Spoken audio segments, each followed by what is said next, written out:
Indexes of sales and marketing blogs are great for SEO, make really sticky content, and today we're going to review 5 of those indexes and explain how and why the sites have created those indexes of sales and marketing blogs.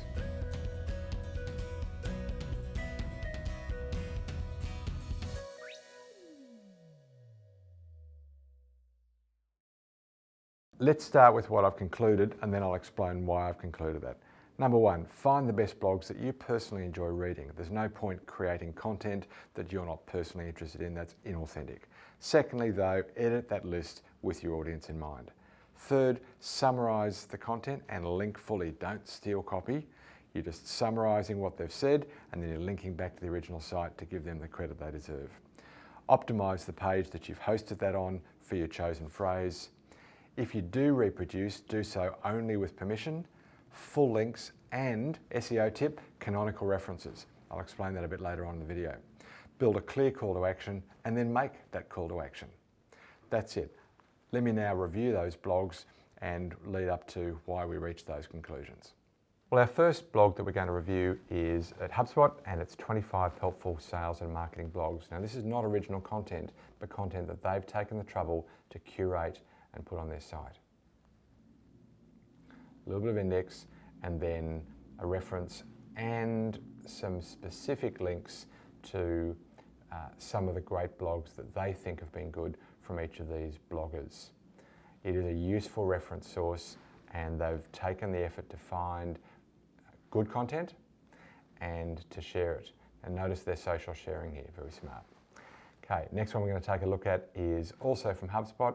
Slightly different mode here. Let me get back to the top. So with HubSpot, they've, with this page on HubSpot, first two were both HubSpot, what they've done is they've pulled across content in full,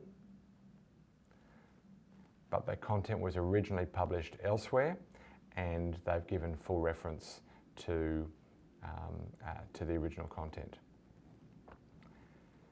Next one is sales blogs, and this is again from, these are again curated content, and these are a strong list of bloggers that they think you should consider watching or reading their material. Thank you, Sales Engine.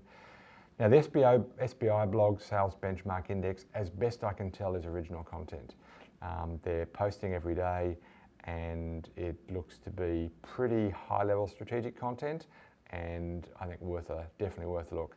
And the final one I wanted to show you, it didn't quite get up in the Google rankings, but it was the most shared, more than any of those other ones, from Jeff Bullis.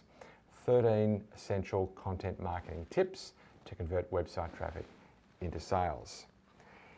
Interesting and a somewhat different spin, and this is now really more for the marketer. Those other ones were largely sales blogs.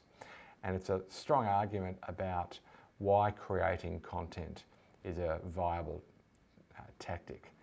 There is no doubt that it's a great tactic. He's got some good actionable tips and examples of the types of content that you can pull together. I'd say that's definitely worth a read, and I'll include a link to that in the show notes.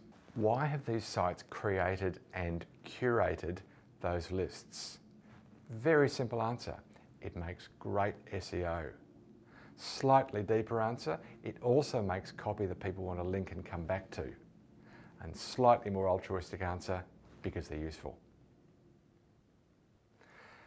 What does it mean for you? What should you do? How can you take advantage of this?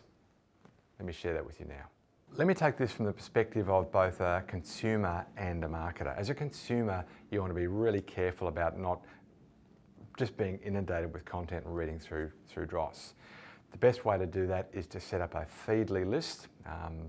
Feedly is a great way to put all of your blogs in one spot, and then you can cycle every day, maybe for half an hour a day, if that's how much time you can give to reading. You can cycle through and work out which topics to read today and mark the others as read. Great way to manage your time carefully. So that'll be the Feedly list. That's as a consumer. Let's now go to as a marketer. There really are, I mentioned this at the top of the video, there really are 3 great benefits of creating curated lists. But the value is all in the curation, make the content great. And I'll give you some specific tips in a moment. So what I wanted to say there though is that any content that you curate, nice lists, certainly it's going to be great for SEO purposes, that is bringing new people to the site. But it's also very sticky content in the sense that if your list is any good, people will bookmark it and even share it as a list. Now, if that's the case, you're going to get visitors, some of whom are repeat visitors. And if that's the case, what do you actually want them to do other than just read the content? I know that you're a great altruistic person and you're sharing content for love. You've got to make some money as well. So what is a logical call to action that you could offer on that same page? Build up to it. Organise your content so that it logically leads to a compelling conclusion, and then make that conclusion. Let me boil that down into 7 quick tips. Firstly, find great blogs that you personally enjoy. It's simply inauthentic for you to put up blogs that you don't personally enjoy. But secondly, edit that list with your audience in mind.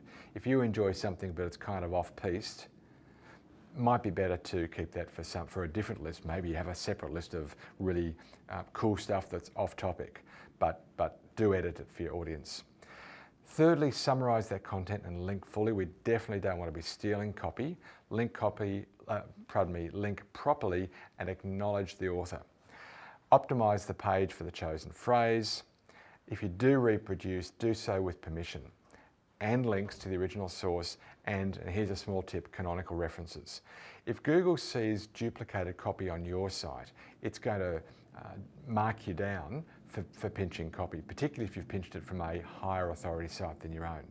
Best thing to do is to acknowledge the original source with what is called a canonical reference. That's simply a tip of the lid that says, I know I'm not the original creator of this content, the original source is over here. Very good hygiene thing to do for Google. If you put canonical references in for your duplicated content, Google will respect your original content much more highly. Good thing to do. Get your SEO to do that if you're not sure how to do it. As a marketer, those next 2 are for you. Build a clear call to action. So organise your content in such a way that it actually builds up to a conclusion. Maybe you're even inserting comments on the way through, if I'm scrolling through and reading your list, that lead or start to build a bit of momentum towards the call to action, and then finally make the call to action. It might be as simple as subscribe. There might be a bigger call to action that you're making. But if you're going to the effort of creating really search-friendly and bookmarked content, make sure you're making a call to action at the end. That's it for today's show. Hope you really got value out of that. If you haven't already subscribed, can I invite you to? What that means is that you'll be the first to hear or first to know that there's new, fresh content out. So you can subscribe either at mathmarketing.com/blog or at youtube.com/mathmarketing, depending on your preferred way of consuming this content. If you have done that already, you've probably got a colleague who hasn't. I'd really be super grateful if you would share this content with others. And finally, if you've done both of those things, then can I ask you to let me know what content you would like to see covered. I'm getting some great suggestions from other viewers about topics they would like to see covered. You've got a topic that you'd like to see covered as well. I'm happy to do the research and to produce a blog just for you. So if you do one of those things, I'd be super grateful. Well, that is it. I hope you got great value out of today's show, and I look forward to bringing more to you next week. Until then, may your funnel be full and always flowing. Well, thanks this week to HubSpot for a couple of their articles on the 25 helpful sales blogs and the HubSpot.com/sales. Jenny Porrett's Sales Engine for her 18 blogs that she thinks we should be following. The Sales Benchmark Index for their original content that they're posting every day. Good on you guys. Jeff Bullis for his tips on converting website traffic into sales. Rhianna Rack, who is an intern, she's now finished up her internship at Math Marketing. She was here for a quarter. Thanks, Rhianna, for the research today. Jason Thea, who was also an intern, but is now a math marketer. Welcome, Jason, to the team. He's now a full-time math marketer. Thanks to Rev for transcription. I'm Hugh McFarlane, and it was my pleasure to script and present this week's show.